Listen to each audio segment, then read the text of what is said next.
So welcome. Now, I'm sure lots of people are your regular customers with Allegro. 18-year-old baby, 1,600 people working there, 17 million people trading on the platform. Just to those who don't already use Allegro, what's the differentiator between you and some of the foreign companies like eBay that have tried and failed in Poland? Well, I think there are a couple of things which really differentiate us from the global players, and they are a source of our success. I would like to mention three. First is about being agile.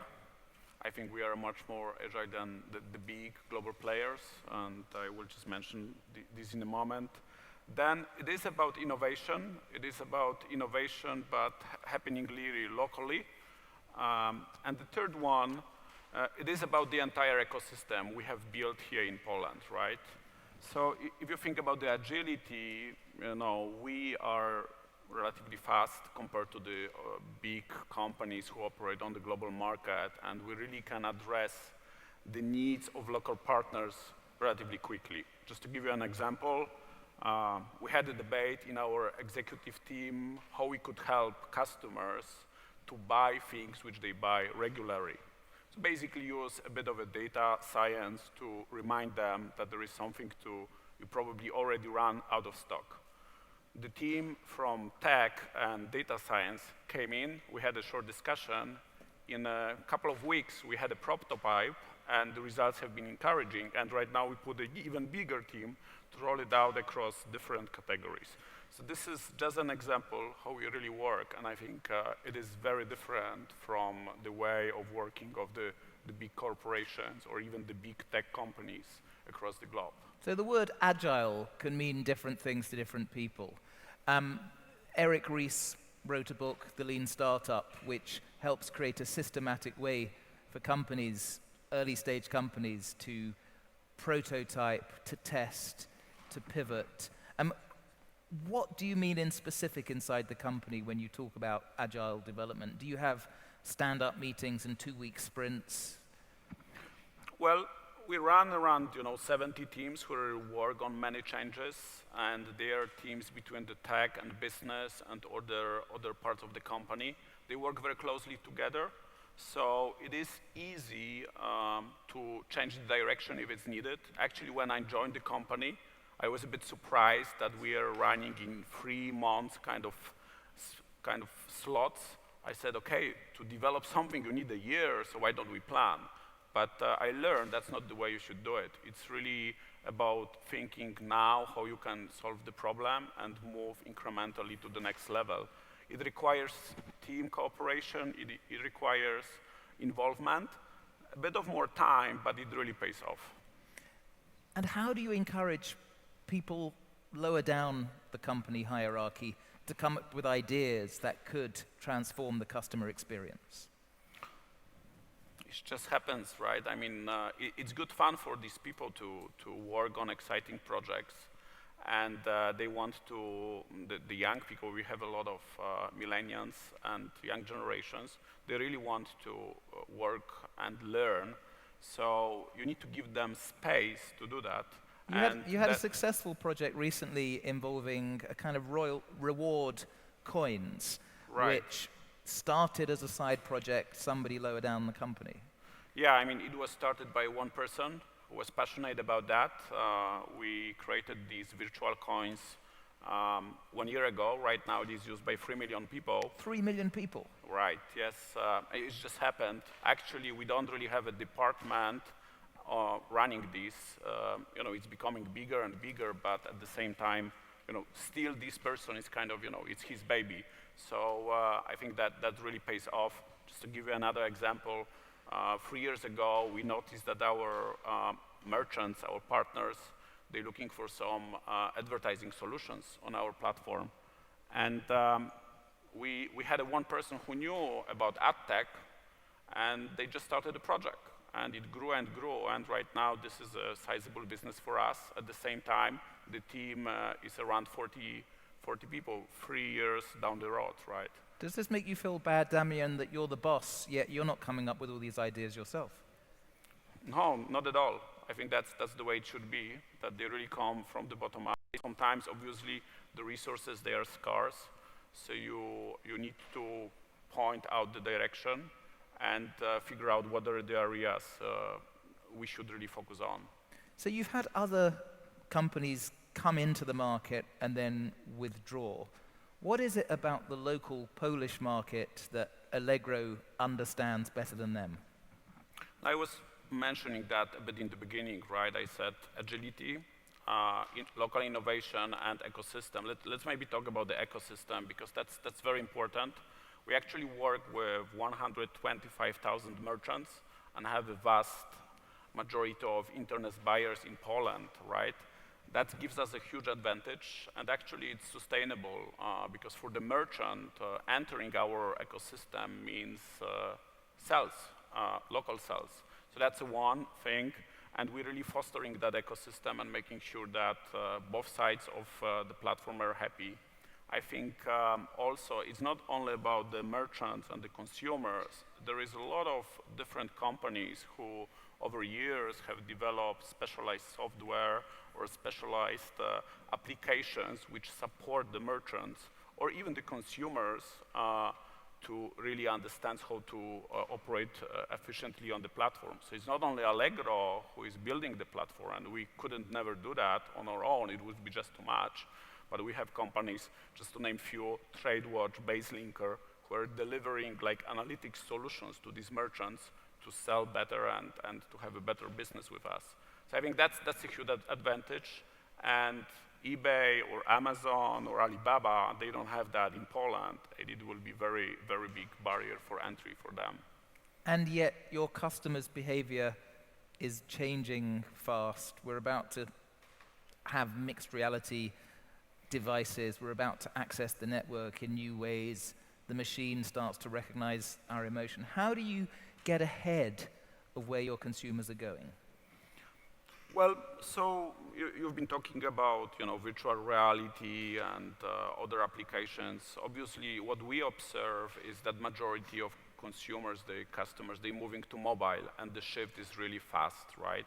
So that's our priority, and that's where we want to build the advantage. And the second area, which is becoming more and more relevant for the consumers, is actually the logistics. So there is a physicality about delivering a package. And we've been very innovative in that field. We started already a couple of years ago cooperation with local companies providing lockers as the first of the market, and we really helped these companies to grow to sizable enterprises in Poland. And right now, our priority is to build a network with partners like Poczta Polska and others, Polish Post, of the pickup points, because that's what people need, right? They want just to pick up the goods close to their home. They don't really want sometimes a courier. And these are the two areas we are really trying to build a competitive advantage. In terms of virtual reality, AI, big data, I think they are important, but we see, especially on the data side, that there is a huge work for us to build structured data, okay?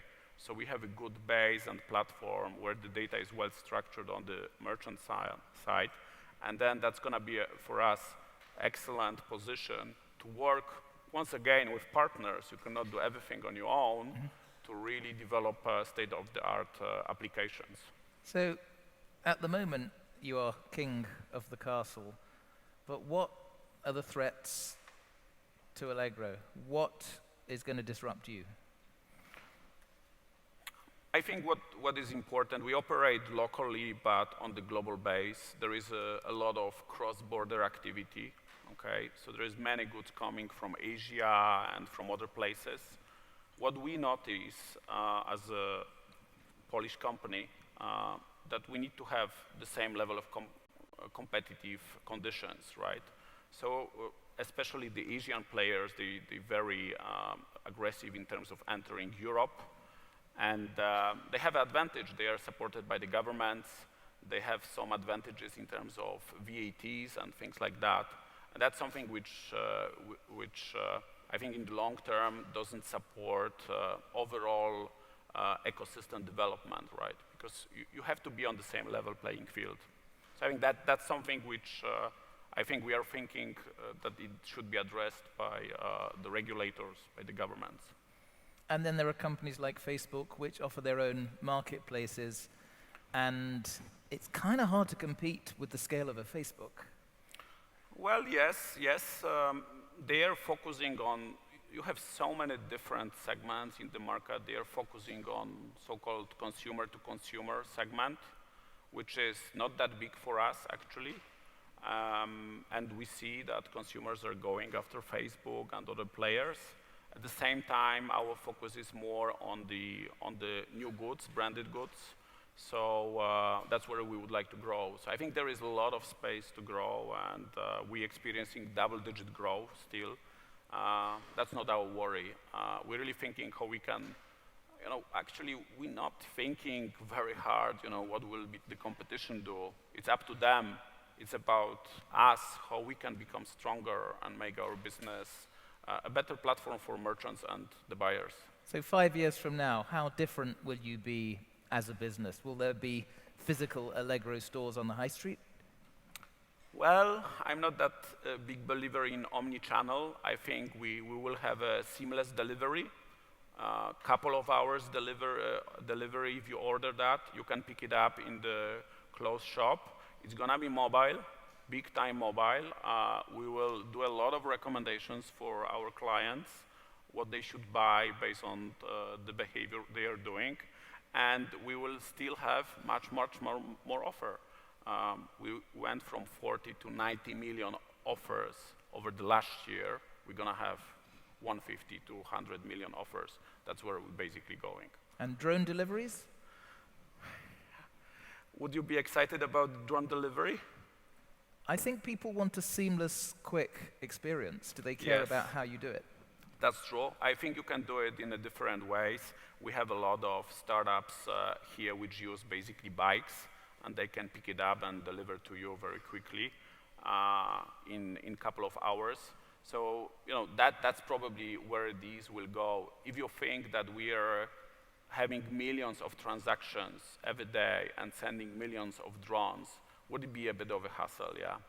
So the sky would be not clear above us. So I think, I still believe that you have to manage the infrastructure which is actually there in a good, efficient way.